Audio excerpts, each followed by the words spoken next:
ఇలా కాజీపేట నుంచి వెళ్ళి బల్లాశివరం 4 లేన్ రైల్వే లైన్, ఇవాళ కాజీపేట నుంచి వెళ్ళి విశాఖపట్నం విజయవాడ వరకు 3 లేన్. ఇంకా భూమిని అక్వైర్ చేసి తెలివి లేదు నీకు. ఇవాళ నువ్వు మాట్లాడుతున్నావు, భూమిని అక్వైర్ చేసి ఇచ్చే తెలివి కూడా నీకు లేదు. కూట్ల రాయితీ వెళ్ళినోడు ఎట్ల రాయితీ ఇవ్వనట్టుగా పదే పోతూ ఉంటావు. కుబోడి గారికి లేకపోతే గడ్కరీ గారికి వాళ్ళకు దరఖాస్తు ఇచ్చేస్తావు. ఏం దరఖాస్తు ఇస్తావు? నీ చేతిలో ఉన్న పని చేసే దమ్ము లేదు, కానీ నువ్వు తప్పదప్పు ఇస్తావు. ఇచ్చి కిషన్ రెడ్డి గారు తేవాలి. ఏం తెస్తారు కిషన్ రెడ్డి గారు? అసలు కానీ జ్ఞానం ఉన్నదా మీకు? 100 సార్లు చెప్పినాం, రాష్ట్ర బడ్జెట్ పెడతాం, జిల్లాల వారిగా పెడతావా? కరీంనగర్ జిల్లా కింద, వరంగల్ జిల్లా కింద పెట్టినావా? నువ్వు నీ దాన్ని చూపిస్తావా? నువ్వు పెట్టిన 2 బడ్జెట్లలో ఏ జిల్లాలకు ఎంత కేటాయించడం చూపిస్తావా? ఏ కులానికి ఎంత కేటాయించడం చూపిస్తావా? జ్ఞానం ఉన్న మాటలు ఇవి. కేంద్ర ప్రభుత్వం కూడా రాష్ట్రాల వారిగా బడ్జెట్ ఉండదు. NRHM, CRF roads, PMGSY roads, national highways, railway projects, irrigation projects ఇట్లుంటాయి. నిరుద్యోగ సమస్య దేశంలో నా యువశక్తి దేశ పురోగమనలో భాగం పంచుకోవాలని 2024-25 బడ్జెట్లో 4 లక్షల కోట్ల రూపాయలు నిరుద్యోగ సమస్య పరిష్కారం కోసం అలొకేట్ చేసిందంటే ఎంతో అర్థం చేసుకో. ఇవాళ అమెరికా లాంటి దేశం నిరుద్యోగ సమస్య గురించి మాట్లాడుతున్నది, యూరోప్ మాట్లాడుతున్నది, ఇవాళ భారతదేశం మాట్లాడుతున్నది. మాట్లాడడం కాదు, దాన్ని ట్యాకిల్ చేయాలని చెప్పి బడ్జెట్లో పెట్టాం. ఇవాళ మళ్ళీ 25-26 కూడా అనేక పథకాలు పెట్టాం. నేను ఒక చిన్న ఎగ్జాంపుల్ చెప్తాను. నువ్వు అంటున్నావు లైవ్ స్టాక్ దాంట్లో గొర్రెల స్కీములో 500 గొర్రెలు పెట్టుకుంటే ₹1,00,00,000 దాని స్కీమ్ వాల్యూ. 50 కేంద్ర ప్రభుత్వమే సబ్సిడీ ఇస్తుంది. 40 లక్షల బ్యాంక్ రుణం ఇవ్వాలి.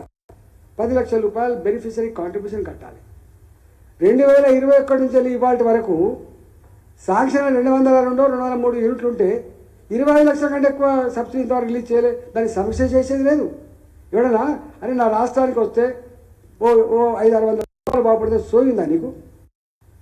నేను అంటున్నా, నేను స్వయంగా చూసిన, నేను ఆనాడు ముఖ్యమంత్రి కొట్లాడి పెట్టుకున్నాను. మీరు కేంద్ర ప్రభుత్వ పరంగా వచ్చేటి సిఎస్ఎస్, సెంట్రల్లీ స్పాన్సర్డ్ స్కీమ్స్, కొన్ని 40% ఉంటుంది, కేంద్రం 60% ఇస్తాం, 40% ఇస్తాం. ఇవాళ రూరల్ డెవలప్మెంట్ కింద 90% కేంద్రం ఇస్తుంది, 10% మాత్రం రాష్ట్రం ఇస్తుంది. ఇవాళ దానికి నీ మ్యాచింగ్ గ్రాంట్స్ లేవు. ఇవాళ కేంద్రం డబ్బులు ఇచ్చిన తర్వాత కూడా నువ్వు చెల్లించాల్సిన 40% చెల్లించలేక, లేదా ఇక్కడ టెండర్లు పెడితే కూడా రాని పరిస్థితి. రింగ్ రోడ్ ఉంది, ఉత్తర భాగాన్ని నీకు శాంక్షన్ ఇచ్చిండు, దక్షిణ భాగం కోసం అడుగుతున్నావు. నువ్వు ఇది ఇస్తే కదా నువ్వు ఇక్కడ ఉన్న రైతాంగానికి అక్కడ కనీసం అక్కడ ల్యాండ్ వాల్యూస్కి ఉన్నాయి, మాకు ఇబ్బంది అవుతుందని చెప్పి ఒక సమీక్ష పెట్టి కలెక్టర్లకు ఆదేశాలు ఇచ్చి ల్యాండ్ అక్విజిషన్ వేగవంతం చేసి నార్త్ పార్ట్ నిర్మాణం చేస్తే కదా సౌత్ పార్ట్ వచ్చేది. ల్యాండ్ వాల్యూస్ కూడా నువ్వు రివ్యూ చేస్తలేవు. ₹1,00,00,000 వాల్యూ ఉంటుంది, అక్కడ 10 లక్షల రూపాయలు ల్యాండ్ వాల్యూ ఉంటుంది గవర్నమెంట్ ప్రకారంగా. ఎట్టిస్తారు నీకు? నువ్వు ఇక్కడ కూడా 4th సిటీ అని పెడుతున్నావు. 4th సిటీ 4 కోట్లకు 5 కోట్లకు ఎకరం ఉంటే నువ్వు 20 లక్షలు ఇస్తావు, 30 లక్షలు ఇస్తే దబాయిస్తున్నావు. అరే నీకేమైనా అనుభవం ఎవడు నీకు సలహా ఇచ్చినోడు ఎవడు? ఏం మాట్లాడుతున్నావు నువ్వు? చివరి నువ్వు అంటావు కలెక్టర్లు అంతా నిద్రపోతుండ్రు, ఏసీలలో ఐపీఎస్ ఆఫీసర్లు నిద్రపోతే ఏం చేస్తారు? ఏదా రాజా తదా ప్రజ.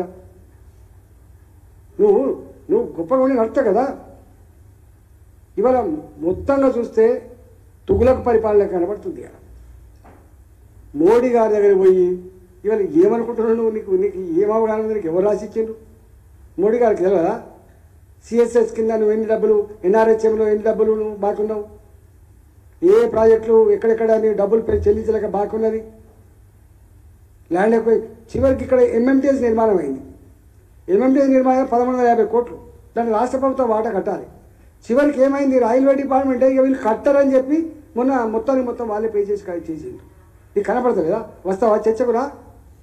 అక్కడ 420 కోట్లు పెట్టి చెర్లపల్లి రైల్వే స్టేషన్ మోడర్న్ నిర్మాణం చేస్తే దానికి ఇన్ఫ్రాస్ట్రక్చర్ కోసం 70-80 కోట్లు అవుతుంది. రోడ్ వేయడానికి తన భూమిలో, రాష్ట్ర ప్రభుత్వ పరమైన భూమిలో ఒక బస్ స్టాండ్ కట్టాలి. ఆడ రేపు ఒక రోడ్ వేయాలి గవర్నమెంట్ ల్యాండ్కి వెళ్ళి, స్టేట్ గవర్నమెంట్ ల్యాండ్కి వెళ్ళి. దానికి నీ దగ్గర డబ్బులు లేవు. 420 కోట్లు పెట్టి కడితే అది ఉత్సవ విగ్రహంలా కనపడుతుంది. ఎందుకు దృష్టి పెడతలేవు రేవంత్ రెడ్డి గారు? రైల్వే స్టేషన్ ఉంది, ఎవరికి ఉపయోగపడుతుంది? ఇక్కడ తెలంగాణ పిల్లలకు కాదా? నీకు కనపడతలేదా? సికింద్రాబాద్లో ఏం జరుగుతుందో, కాచిగూడలో ఏం జరుగుతుందో, నాంపల్లి రైల్వే స్టేషన్ ఏం జరుగుతుందో? 100 సార్లు చెప్పినాం. పాడిందే పాడగా పాసమైన దాసరి పైసలు ఇస్తారు. ఏం పైసలు ఇస్తారు చూద్దా? ఇచ్చినావా? నీ కాంగ్రెస్ గవర్నమెంట్ సెంట్రల్ ఉన్నాడు 2-3 కోట్లు ఇచ్చి సున్నమేసేది ఇట్లా.